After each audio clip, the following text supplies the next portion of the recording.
Hello everyone, എന്തൊക്കെ വിശേഷം? എല്ലാവർക്കും സുഖമല്ലേ? അപ്പോൾ ഇതാ ഇന്നത്തെ പുതിയ വീഡിയോ എന്ന് പറയുന്നത്, ഞാനിവിടെ കോയമ്പത്തൂരാണുള്ളത്. അപ്പം എൻ്റെ ഇന്നലത്തെ വീഡിയോ കണ്ടപ്പോൾ മനസ്സിലായിട്ടുണ്ടാവും 1K സെലിബ്രേഷൻ്റെ വീഡിയോയിൽ പറഞ്ഞിട്ടുണ്ട് കോയമ്പത്തൂരേക്ക് പോവാണെന്നുള്ളത്. അപ്പോൾ ഇതാണ് ഞങ്ങൾ നിന്ന അപ്പാർട്ട്മെൻറ്റ്, എൻ്റെ കസിൻ്റെ അപ്പാർട്ട്മെൻറ്റ് തന്നെയാണ്. അപ്പോൾ ഞാനിങ്ങനെ മയിലിൻ്റെ സൗണ്ട് കേട്ടിട്ട് ഭയങ്കര കരയുന്ന സൗണ്ട് കേട്ടിട്ട് പുറത്തോട്ട് വന്നതാണ്. ഞാൻ വന്നപ്പോഴത്തേക്ക് അത് പോയി. അപ്പോൾ ഇതാ ഭയങ്കര തണുപ്പാണ് ഇവിടെ, നല്ല ഭംഗിയുണ്ട് ഈ ഒരു സ്ഥലം കാണാൻ. കോയമ്പത്തൂർ എന്ന് പറയുമ്പോൾ നമ്മൾക്ക് എപ്പോഴും ഒരു നൊസ്റ്റാൾജിക് പ്ലേസ് ആണ്. ഇതൊക്കെ കണ്ട മയിലിൻ്റെ സൗണ്ട് ഭയങ്കരമായിട്ട് സൗണ്ട് ഉണ്ട്. പക്ഷെ അതിൻ്റെ അടുത്തോട്ടേക്ക് പോകുന്നേരം അതങ്ങ് ഓടിക്കളയുന്നു.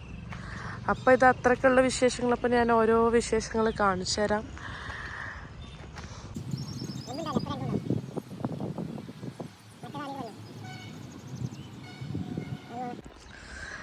അപ്പോൾ ഇതാ ഞങ്ങളെല്ലാവരും ഒരുങ്ങി ഞങ്ങൾ ജസ്റ്റ് കോയമ്പത്തൂരൊന്ന് കറങ്ങാൻ പോവുകയാണ്. അപ്പോൾ മയിലിൻ്റെ സൗണ്ട് കേട്ടിട്ട് ഞാൻ രാവിലെ എണീറ്റപ്പോൾ ഇവിടെ മയിലിനെ കണ്ടിട്ടെന്ന് പറഞ്ഞിട്ട് ഉമ്മ മയിലിനെയും പരതിയിട്ട് പോവാന്ന്. ഉപ്പ അങ്ങോട്ട് കൂട്ടി പോവാണ്. ഇതാ അവിടെയാണ് കണ്ടത് രാവിലെ എന്നുള്ളത്. ഇപ്പം കരയുന്ന സൗണ്ട് കേട്ടിട്ടുണ്ട്, പക്ഷേ ഏത് ഭാഗത്തു നിന്നാന്നുള്ളത് തിരിയുന്നില്ല. എനിക്കൊന്ന് ആ മതിലിൻ്റെ അപ്പുറത്തുനിന്നാണ് ഈ മയിൽ കരയുന്നത്.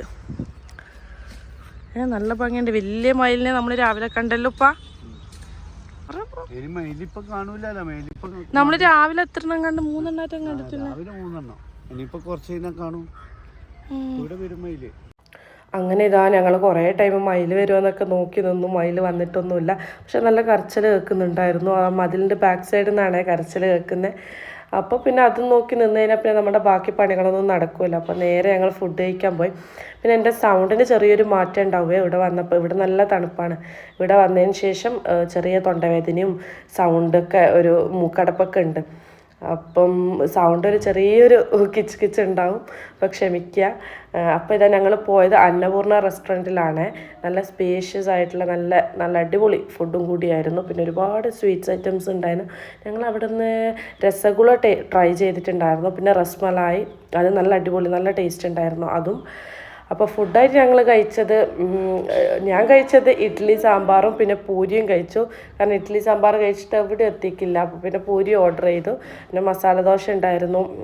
പിന്നെ ഉപ്പ് നെയ് റോസ്റ്റ് ഓർഡർ ചെയ്ത് അങ്ങനെ ഫുഡൊക്കെ കഴിച്ചു. ഞങ്ങൾ അടിപൊളിയായിട്ട് ബ്രേക്ക്ഫാസ്റ്റ് എല്ലാം കഴിഞ്ഞ് വീണ്ടും ഇങ്ങനെ നമുക്കൊരു എനിക്കിങ്ങനെ കോയമ്പത്തൂർ പൊതുവെ വന്നതിനകത്ത് ഗ്രാമപ്രദേശങ്ങളിലൂടെ പോകാൻ ഭയങ്കര ഇഷ്ടമാണ്.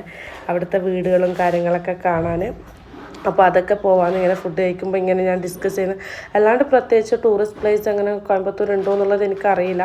ഇതൊക്കെ അങ്ങനെ ലാവിഷായിട്ട് ഞങ്ങളുടെ ബ്രേക്ക്ഫാസ്റ്റ് കഴിഞ്ഞു. ഇനിയിപ്പോൾ ഞങ്ങൾ ഓരോ സ്ഥലങ്ങളായിട്ട് കറങ്ങാൻ പോവുകയാണ്.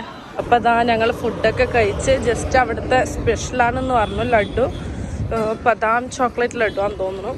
അതും കൂടി വാങ്ങിച്ചിട്ട് ഞങ്ങളിതാ ഇവിടെ ഒരു ചെറിയൊരു ഡെക്കോ ഷോപ്പ് കണ്ട്, ഒരുപാട് ഡെക്കോർ ഐറ്റംസ് ഉള്ളത്.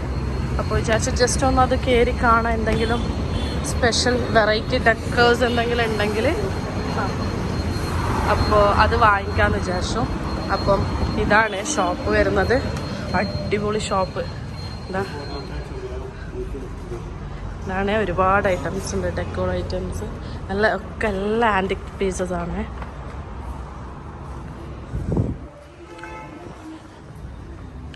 നല്ല ഭംഗിയില്ലേ കാണാൻ. ഇതടിപൊളി, ഇതെനിക്കിഷ്ടമായി. ഏത്? അപ്പോൾ ഇതാ ഞങ്ങൾ ഡെക്കോർ ഐറ്റംസ് നിന്ന് ഇറങ്ങിയത്. കാരണം അവിടെ കൂടുതൽ ഫോട്ടോഗ്രാഫി ഒന്നും അലൗഡ് ഇല്ല. പിന്നെ കമ്പാരിറ്റീവ്ലി എനിക്ക് അവിടെ റേറ്റ് ഭയങ്കര കൂടുതലായിട്ട് തോന്നി. പക്ഷെ നല്ല അടിപൊളി സാധനങ്ങളാണ്. പക്ഷേ റേറ്റ് എനിക്ക് ഭയങ്കരമായിട്ട് തോന്നി. ഞങ്ങളൊന്നും വാങ്ങിച്ചിട്ടൊന്നുമില്ല. പിന്നെ നേരെ ഞങ്ങൾ പോയത് ഗ്രാൻഡ് ബേക്സ് ആണ്. ഗ്രാൻഡ് ബേക്സ് എന്ന് പറയുന്നത് എൻ്റെ കസിൻ്റെ ബേക്കറിയാണ്. ആൾക്കവിടെ കോയമ്പത്തൂരായിട്ടും അവിനാശിലൊക്കെ ആയിട്ട് ഒരുപാട് ബ്രാഞ്ചസ് ഉണ്ട്.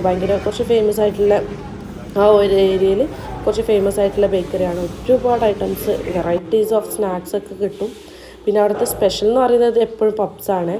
മുട്ട പപ്സ് ഉണ്ട്, ചിക്കൻ പപ്സ്, പിന്നെ എഗ് പപ്സ്, ചീസ് പപ്സ്, അങ്ങനെ ഒരുപാട് പപ്സൊക്കെ ഉണ്ട്. ഭയങ്കര ടേസ്റ്റുമാണ്. പിന്നെ അവിടുത്തെ കേക്ക്, അതാണ് സ്പെഷ്യൽ. ഞാൻ എൻ്റെ ഓർമ്മ ശരിയാണെങ്കിൽ ഞാൻ ഫസ്റ്റ് ബ്ലൂബെറി കേക്ക് കഴിച്ചത് ഇവരുടെ ബേക്കറിയിൽ നിന്നാണ്. ഭയങ്കര ടേസ്റ്റാണ്. മറ്റേ നമ്മുടെ പ്രേമ മൂവിയൊക്കെ ഇറങ്ങിയ ടൈമിൽ ബ്ലൂബെറി കേക്ക് ഭയങ്കര ഹിറ്റായിരുന്നല്ലോ. അപ്പോൾ ആ ടൈമിൽ ഞാൻ ഫസ്റ്റ് കേക്ക് കഴിച്ചത് ഈ ഒരു ബേക്കറിയിൽ നിന്നാണ്. അപ്പോൾ ഇത് അവിടെ നിന്ന് ഇങ്ങനെ ഡ്രീം കേക്കിൻ്റെ ഒരു മിനിയേച്ചർ വേർഷനെല്ലാം ഉണ്ടായിരുന്നു. അപ്പോൾ അതൊക്കെ കഴിച്ച് ഭയങ്കര ടേസ്റ്റ് ഉണ്ടായിരുന്നത്. അങ്ങനെ ഇതാ ഞാൻ കേക്കൊക്കെ കഴിച്ചു. ഞങ്ങൾ നേരെ പോവുകയാണ്. എനിക്ക് എപ്പോൾ കോയമ്പത്തൂരോ അല്ലെങ്കിൽ തമിഴ്നാട്ടിലെ ഏത് സ്ഥലങ്ങളിലും പോയിക്കഴിഞ്ഞാൽ എനിക്ക് അവിടുത്തെ ഗ്രാമപ്രദേശങ്ങൾ വിസിറ്റ് ചെയ്യാൻ ഭയങ്കര ഇഷ്ടമാണ്. എനിക്ക് അവരെ വീടൊക്കെ ഭയങ്കര ഇഷ്ടമാണ്. നമ്മൾ പണ്ടത്തെ വിജയ് ഫിലിമിലൊക്കെ കാണുന്ന പോലത്തെ വീടുകളൊക്കെ അല്ലേ, അതുപോലെ കുഞ്ഞു കുഞ്ഞു ഷോപ്പ്. പിന്നെ അവിടുത്തെ ചെറിയ ഈ ഗ്രാമങ്ങളിലുള്ള ഷോപ്പിൽ ഒരു ഇലയിൽ ഇങ്ങനെ മാങ്ങ അച്ചാറും നാരങ്ങ അച്ചാറൊക്കെ ഇങ്ങനെ വിൽക്കലുണ്ടായിരുന്നു. ഇപ്രാവശ്യം പോയപ്പോൾ അത് കഴിച്ചില്ല, പക്ഷെ പണ്ടൊക്കെ പോയപ്പോൾ കഴിച്ച എനിക്ക് ഓർമ്മയുണ്ട്. പിന്നെ അതുപോലെ ഇതുപോലത്തെ കുറേ അമ്പലങ്ങൾ എവിടെ നോക്കിക്കഴിഞ്ഞാൽ ഇതുപോലത്തെ ഭയങ്കര ഭംഗിയുള്ള ഭയങ്കര രസമാണ്. അതിൻ്റെ ആ ഒരു ഡിസൈനും ഒക്കെ കാണാൻ അടിപൊളിയാണ്. വീണ്ടും ഞങ്ങൾ കണ്ടു. ഇതൊക്കെ ഗ്രാമപ്രദേശങ്ങളിൽ ഉള്ളതാണ്. ഗ്രാമപ്രദേശങ്ങളിൽ മാത്രമല്ല, ഈവൻ ടൗണുകളിലാണെങ്കിലും ഇതുപോലത്തെ വലിയ നല്ല ഉയരമുള്ള ഗോപുരങ്ങളൊക്കെ ഉണ്ട്. അപ്പോൾ ഭയങ്കര ഭംഗിയാണ് അത് കാണാൻ. എനിക്ക് ഭയങ്കര ഇഷ്ടം അതിൻ്റെ ആ ഒരു സ്ട്രക്ചറും കാര്യങ്ങളൊക്കെ നോക്കിയാട്ടെ, നല്ല ഭംഗിയില്ലേ കാണാൻ. അപ്പോൾ ഞങ്ങൾ വീണ്ടും എഗെയിൻ ആൻഡ് എഗെയിൻ ഇത് തന്നെയാണ് ട്രാവൽ ചെയ്തുകൊണ്ടേയിരിക്കുകയാണ്. കാരണം പ്രത്യേകിച്ച് ഒരു ടൂറിസ്റ്റ് പ്ലേസ് ഒന്നും ആ ഒരു ഭാഗത്തൊന്നും കാണാനില്ല. ഇതുപോലത്തെ സ്ഥലങ്ങളൊക്കെയാണ് കാണാനുള്ളത്. പിന്നെ ഒരുപാട് മാർക്കറ്റുകൾ കാണാനുണ്ട്. ഗാർമെൻറ്റ്സിൻ്റെ ആണെങ്കിലും ഇലക്ട്രോണിക്സിൻ്റെ ആണെങ്കിലും പിന്നെ ഹാർഡ്വെയർസിൻ്റെ. കാരണം ഉപ്പാക്ക് വണ്ടീൻ്റെ ഒക്കെ ഒരുപാട് ആവശ്യങ്ങൾ, ക്രെയിൻ ലോറിൻ്റെ ഒക്കെ ഒരുപാട് എന്താ പറയുക പാർട്സൊക്കെ വാങ്ങാനുണ്ട്. അപ്പോൾ അതൊക്കെ വാങ്ങാൻ ഞങ്ങളിങ്ങനെ പോകുമായിരുന്നു മാർക്കറ്റിലൊക്കെ. അപ്പോൾ അതൊക്കെ ഭയങ്കര രസമാണ് പോകാനൊക്കെ. അപ്പോൾ ഞങ്ങൾ കുറേ ട്രാവൽ ചെയ്തതിന് ശേഷം ഉച്ചയായി, ഫുഡ് കഴിച്ചു. മട്ടൻ സൂപ്പ് കഴിച്ചിട്ടുണ്ടായിരുന്നു. പിന്നെ എനിക്കൊരു ചെറിയ തൊണ്ടവേദനയൊക്കെ ആയതുകൊണ്ട് നല്ല ചൂടുള്ള സൂപ്പൊക്കെ കുടിക്കാൻ വിചാരിച്ച് പിന്നെ ഫ്രൈഡ് റൈസ് ഓർഡർ ചെയ്തിട്ടുണ്ട്. പിന്നെ ചോറ് ഫുൾ വെജ് തന്നെയാണ്. ഫ്രൈഡ് റൈസ് മാത്രമേ ഞങ്ങൾ ചിക്കനായിട്ട് ഓർഡർ ചെയ്തിട്ടുള്ളൂ. ബാക്കിയൊക്കെ എല്ലാ ടൈമും ഈ 2 ദിവസവും വെജിറ്റേറിയൻ തന്നെയാണ് കഴിച്ചത്. ഇനിയിപ്പോൾ ഒരു ദിവസം കൂടി ഉണ്ട് ഞങ്ങളിവിടെ. അപ്പോൾ ചോറൊക്കെ കഴിഞ്ഞിട്ട് ഞങ്ങൾ എന്ത് ചെയ്തു, വീണ്ടും എഗെയിൻ ബേക്കറിയിലോട്ട് പോയിട്ട് അവിടുത്തെ പബ്സ് ഞാൻ പറഞ്ഞല്ലോ ഭയങ്കര ഫേമസ് ആണെന്നല്ലേ. അപ്പോൾ പബ്സും ചായയൊക്കെ കുടിച്ചു. ഫുൾ ഫുഡ് തന്നെ, ആ ഡേ മൊത്തം ഫുൾ ഫുഡ് എന്ന് തന്നെ പറയാം. അതിൻ്റെ വീഡിയോസാണ് ഞാനിപ്പോൾ ഇതിൽ ആഡ് ചെയ്തിട്ടുള്ളത്. അപ്പോൾ അവിടെ മാർക്കറ്റിൽ പോയതും അവരുടെ പഴയ മാർക്കറ്റൊക്കെ ഉള്ള ഞാനൊരു വീഡിയോ സെപ്പറേറ്റ് ചെയ്യാം. അപ്പോൾ ഈ വീഡിയോ ഒക്കെ ഇത്രയൊക്കെ ഉള്ളൂ. അപ്പോൾ എല്ലാവരും ചാനൽ സബ്സ്ക്രൈബ് ചെയ്യുക, ലൈക്ക് ചെയ്യുക, ഷെയർ ചെയ്യുക. നിങ്ങളുടെ അഭിപ്രായങ്ങളൊക്കെ കമൻറ്റ് ബോക്സിൽ അറിയിക്കുക. അപ്പോൾ താങ്ക്